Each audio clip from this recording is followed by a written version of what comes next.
네, 김현숙 장관님, 여성가족부 폐지를 위해서 장관을 하신다고 하셨지만 오늘 인사말 보니까 핵심 추진 과제에 여가부 폐지 내용이 없네요. 다행입니다. 아마 장관으로 계시면서 여러 업무를 들여다보시게 되면 지금 여성가족부의 역할이 지금보다 훨씬 더 강화돼야 된다라는 생각을 하실 수밖에 없다고 생각을 하는데요. 네, 그 중에 하나입니다. 공군 제15 특수임무비행단에서 발생한 성추행 사건 알고 계시죠? 네. 네, 이런 사건이 계속 재발하는 것 참으로 개탄스럽습니다. 지난해 6월에 공군 제15 특수임무비행단 현장 점검을 진행했습니다. 여가부에서. 맞죠? 네. 네, 당시 여성가족부가 배포한 보도자료 한번 보시겠습니다. 성폭력 사건 재발 방지 대책 수립이 부재하다 이렇게 평가했습니다. 맞습니까?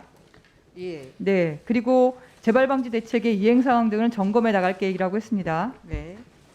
그리고 작년 현장 점검 시에 여가부가 공군 제15 특수임무비행단의 재발 방지 대책이 미흡하거나 부재함을 알고 있었던 겁니다. 그렇죠? 네, 재발이 된 겁니다. 근데 왜 재발됐을까요? 그러니까 지금 좀 말씀을 드리면 이제 이해람 중사 사건에 대해서는 이제 발생하지 말아야 될 사건이 있어서 다 전 국민이 다 안타까워하고 계시다는 건 이제 잘 그런 아시는. 당연한 얘기 말씀하지 마시고요. 여가부가 재발 방지 대책 수립의 이행 사항을 점검할 계획이었는데 어떤 점검을 했는지 말씀해 주시기 바랍니다. 이제 슬라이드 한번 보시죠. 여성가족부가 현장 점검 결과를 국방부와 공유하고 재발 방지 대책 수립 시 주요 개선 사항을 반영토록 요청하고 이행 사항을 점검한다 그랬어요. 재발 방지 대책 수립 점검하셨나요? 예, 한 것으로 알고 있습니다. 어떻게 하셨나요?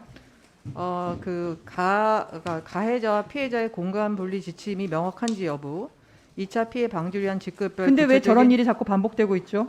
그래서 요번에 다시 이제 성추행 사건이 있어서 이번에도 똑같이 공유하고 요청하고 점검할 건가요? 그럼 또 문제 생기면 또 어떻게 하실 건가요? 이번엔 현장 점검과 성희롱 방지 조직 문화 진단을 함께 자. 하기로 했습니다. 왜 그런 얘기를 하는데도 반복되는지를 다시 한번 제가 들여다보겠습니다. 8월 4일자 연합뉴스 보도에 따르면 공군 15 특수비행단 성추행 사건에 대해서 공군 측은 초기에 여가부에 아무런 연락을 하지 않았죠. 여가부 모르고 피해자가 있었습니다. 원하지 않아서 그랬습니다. 피해자가 원하지 않았기 때문에 정말 그렇게 생각하십니까? 피해자 반대로 사건을 통보하지 않았다라고 피해자가 저희가 원하지 않은 확인했습니다. 것과 반대하는 거의 차이는 알고 계시나요? 피해자가 반대해서 사건 통보하지 원하지 않아서 않았다고 방금 말씀하셨잖아요. 저희가 다시 그 피해자에게 얘기를 해서 저희가 언제 얘기하셨어요? 그거는 이미 국방부에서 여가부에다가 알려야 되는데 알리지 않은 것 때문에 다시 한번 확인할 때 그렇게 하신 거죠. 8월 3일 지금 성폭력 방지법 제5조 사항 보십시오. 명시적인 반대 의견이 없으면 지체 없이라고 얘기를 했습니다. 근데 처음에는 원하지 않았다 얘기하시다가 제가 재차 여쭤보니까 그제서야 반대. 피해자의 당연히 이런 반대로 문제에 대해서 국방부와 여가부가 협의가 없는 것에 대한 그 알리바이를 피해자에 떠넘기시면 안 됩니다. 그렇지 않습니다, 의원님. 피해자가 반대했기 때문에 사건 통보를 받지 않았고 금방 그게 8월 원하지 3일입니다. 않았다고 8월 말씀하신 거 그 3일이고 말씀 실수인가요? 그다음에 다시 8월 5일 날 저희가 다시 재차 안내를 해서 8월 5일 날 통보를 하도록 다시 안내를 했고 그래서 8월 9일 날 공군에서 여성가족부로 사건을 통보했습니다. 군대 내 성폭력 피해 문제에 대해서 여가부가 제대로 일을 하고 있는지 재차 의문이 드는 것 중 하나가 관련한 성폭력 피해자 지원 특화 사업, 상담소 공모 사업에 대한 지지부진한 내용도 그 중에 하나라고 생각을 합니다. 재발 방지를 위해서 여가부에서 역할을 해야 되고 그리고 국방부에서 발생한 것을 즉시 통보도 받아야 되는데 여가부가 그러질 못하고 있어요. 여가부가 올해 군대 내 성폭력 피해자 지원 특화 상담소 공모 사업을 진행하고 계시죠? 네. 네, 지난해 예산 심의 과정에서 범죄 피해자 보호기금을 증액을 했습니다. 그래서 특화 상담소를 한 개소 늘린 겁니다. 어떻게 진행되고 있습니까? 현재 그 절차를 진행 중에 있습니다. 그래서 기관 선정 심사위원회가 7월 7일 열렸고 그다음에 그 심사위원 부대 의견에서 운영 기준 등을 좀 제기를 했으면 좋겠다고 해서 그 의견에 대해서 법적 검토 7월 중입니다. 11일 날 결과를 발표한 예정인데 한 달 이상 아무런 설명 없이 결과 발표를 하지 않고 있습니다. 그 부분은 운영 기준에 대해서 의견이 제기된 의견이 있었기 어떤 때문에 의견이 제기됐습니까? 운영 단체와 상담소 간의 독립성 확보, 피해자 비밀 보장 준수 필요에 대한 의견이 부대의견으로 심사위원들이 제시하셨습니다. 그래서 그걸 하는데 1분. 그걸 하는데 한 달 이상이 걸립니까? 그 내용을 검토하는데 그거는 그쪽 검토하시는 법률 담당하시는 분들이 충분히 검토하기 위해서 법률 검토를 하신다고요? 법리 예. 검토를 네네. 사업 계획을 수립하거나 공고하는 단계라면 법리 검토가 이해가 되죠.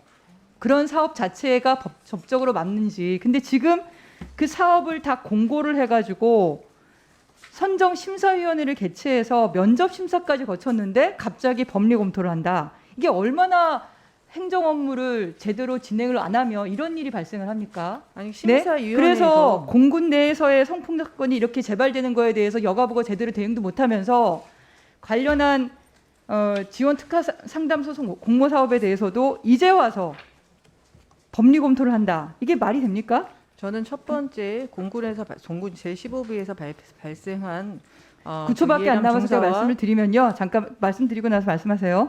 심사 결과 발표, 미발표 및 지연 사유, 진행 중인 법리 검토 내용, 그리고 7월 7일 선정심사위원회가 제출한 점수를 오늘 중으로 제출했습니다. 네, 알아보도록 하겠습니다. 알아보도록 하는 게 아니고요. 관련 자료를 제출하시라고요. 그러니까 심사위원회 운영 기준 내용에 대해서도 그 부분은 어떤 내용인지 제가 먼저 파악을 해보도록 하겠습니다. 지금 말씀드린 두 가지 얘기를 전 들었습니다. 아니, 국내 성폭력 사건이 그렇게 재발을 하고 있는데 똑같은 비행단에서 똑같은 데서 똑같은 일이 발생하고 있어요. 근데 그것조차도 여가부에서 최초에 사실 인지도 못하고 있으면서 그걸 피해자 탓을 하고 있는 그런 여성가족부가 관련한 사업에 대해서 7월 11일 날 발표하는 걸 한 달 넘게 안 하면서 이제 와서 그걸 검토하겠다고 말씀하시니까 피해자의 반대가 있을 경우에 대해서 피해자가 반대하고 있었기 때문에 국방부에서 제시할 수 없었고 그래서 저희가 재차 다시 얘기를 해서 그 부분은 제출을 받아서 15비 관련된 부분에서 여가부가 적절한 어떤 조치를 취하지 못했던 것은 아니라고 말씀드릴 수 있습니다. 게 아니고요. 관련 자료를 제출하십시오. 검토해 보겠습니다. 자료를 제출.